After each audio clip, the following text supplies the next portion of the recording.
I just wholesaled this house for $35,000 in under 3 weeks. And I'm about to show you exactly how I did it and how you can do it as well. And yes, the main bathroom did have 2 bathtubs in it for whatever reason. I have no idea. But before I get into that, my name is Jacob Simpson, and I've been wholesaling real estate now for about 4 to 5 years. And on my YouTube channel, I really try to cover everything wholesaling related so that way you can grow your wholesale business along with me. Now, if you haven't done so already, make sure you hit that subscribe button below and help me reach my goal of 10,000 subscribers. All right, enough of me talking. Let's go ahead and jump into this case study. All right, so on the right side here, I have a video walkthrough of the property. So that way you can watch that while I talk and also get a general idea of what the condition looked like. And then of course, I'll be over here on the left side telling you the story. So this lead came from agent outreach and follow-up. Now, this was a listed property, so it was listed on the MLS, but it didn't come from me scrubbing the MLS, like looking on Zillow for potential deals. So for those of you who aren't familiar with agent outreach, I essentially pulled a giant list of real estate agents in my area. And then I sent them all a cold text message asking if they could help me either buy a house, find an investment property, or whatever that text message said, right? And I think I had sent this text message campaign out in October 2021. So over a year and a half ago. So I sent out this text message and she got my text message and she basically said, hey, I don't have anything at the moment. And so I put her on my follow-up campaign. Now, my follow-up campaign essentially sends out an automated text message every, I think, 30 days, basically saying, hey, just touching base, do you or your team have anything that's outdated that could be a potential fix and flip or rental? So she's getting my text messages every single month since October 2021. Now, she would send me some leads every now and then, but nothing really fit my criteria. But then one day, I think it was February 2023 or March 2023, she got one of my text messages and she replied and she said, hey, I think my listing would be a great fix and flip for you. So she sends me over this listing and I'm taking a look at it. And I don't think this is a deal. And if you can't tell in the video already, it's in very good condition, but let me just pull up the listing pictures real quick and show you what it looked like. Okay. So this is the outside of the house. Again, it's in good condition, right? But when you get on the pictures, I'm going through it and I'm like, okay, so it has nice countertops. The cabinets look good, stainless steel appliances. There's, appliances built into brick. And so I asked her, I'm like, this property looks really good. What's going on with it? Is there anything major? And she said, nothing major, but there was some mold in like the main bathroom next to the vanity. And so you can't even see it right here in the picture, but this is where she was talking about. She said there was mold right here. And if you can't see over here, there's the double bathtubs. Again, I don't know if the marriage was going south and they said, bathe in different baths. I have no idea what was going on, but they got 2 different baths. So anyways, she said, no, the only real issue was the mold. And so I was like, okay, I don't see anything wrong other, if you're just saying there's a little bit of mold, I don't see why that's really a big issue. What are you thinking the ARV is? And she said, I think the ARV is around, 1.1. And so, I'm just trying to figure out what's going on, right? Because the house looks like it's in good condition. I agree with her. The ARV is 1.1 and they're asking $875 for it. And so, something just wasn't making sense, right? And in the pictures, there was only one picture of the basement. And in the video over here on the right side, you can see that the basement needs a lot of work. And I think the previous homeowner had started work in the basement and it was unpermitted. And so I think what was happening is the agent was targeting regular homeowners or first-time home buyers, right? And when they got there, everything looked great. But when they got into the basement, they realized that it was actually a shit show and that there was a lot more work than they anticipated. And so I think she was just marketing it to the wrong audience. And so I told her, hey, I agree we're at 1.1. Um, Asked her about the condition. She told me it was only the mold. It was vacant. And then I tried to figure out, what was the motivation behind this? It turned out it wasn't a estate sale. There wasn't actually any inheritance. So it was an attorney who was selling the property. Um, but there wasn't really any rush to sell it.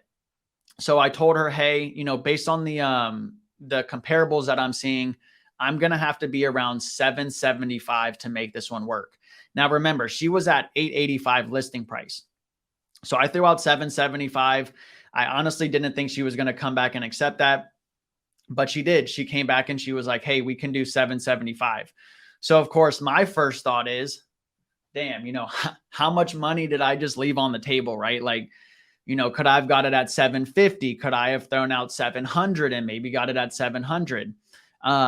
But they accepted 775. Initially, I threw out a 10-day inspection period. She came back and asked for 7. I said, that's cool.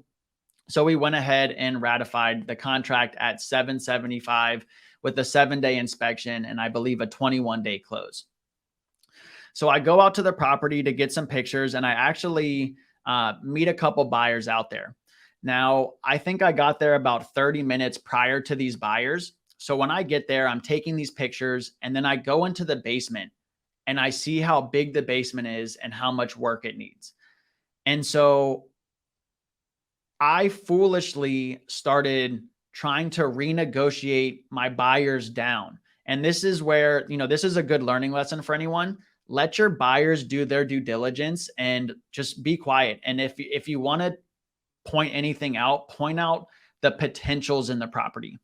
So what I ended up doing was I went into the basement, saw how much work it needed. And then when buyers came over, I was like, yeah, man, I didn't realize the basement was this big. So I think I'm going to have to go back and get a reduction.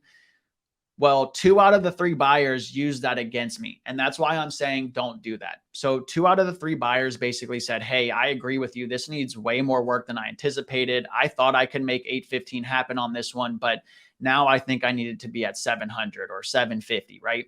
So I'm like, damn, I think I locked this up too high. Well, there was one buyer who was savvier than the other ones, or she just didn't feel like playing that negotiation game, right? But she realized that the basement square footage was not included in the total square footage that I had sent. So I think I had sent like 3,200 square foot, but that didn't include the basement. And all of the comps that I was comping with were 3,200 because I thought that included the basement. So she found out that, if she finished the basement, she could add an additional 1,500 to 2,000 square foot to the property and bump that 1.1 up to 1.3 or 1.4 million, right? And so she got back to me after walking it. I believe it was the same day or earlier the next morning. And she reached out and said, hey, we'll give you 810,000. I was asking 815, but she said, hey, I'll give you 810,000 and we'll put down $100,000 non-refundable EMD tomorrow. I'm not going to let that slip by over $5,000. So I was like, hey, if you're ready to put down $100,000 non-refundable, I'll send you over the assignment contract. Let's get this ratified and let's get this going. So I sent her the assignment contract. She signed the assignment. Next day, she sent in her $100,000 non-refundable and we went to closing in, I think it was like 2.5 or 3 weeks. So it was a very, very straightforward closing. There really wasn't any hiccups involved.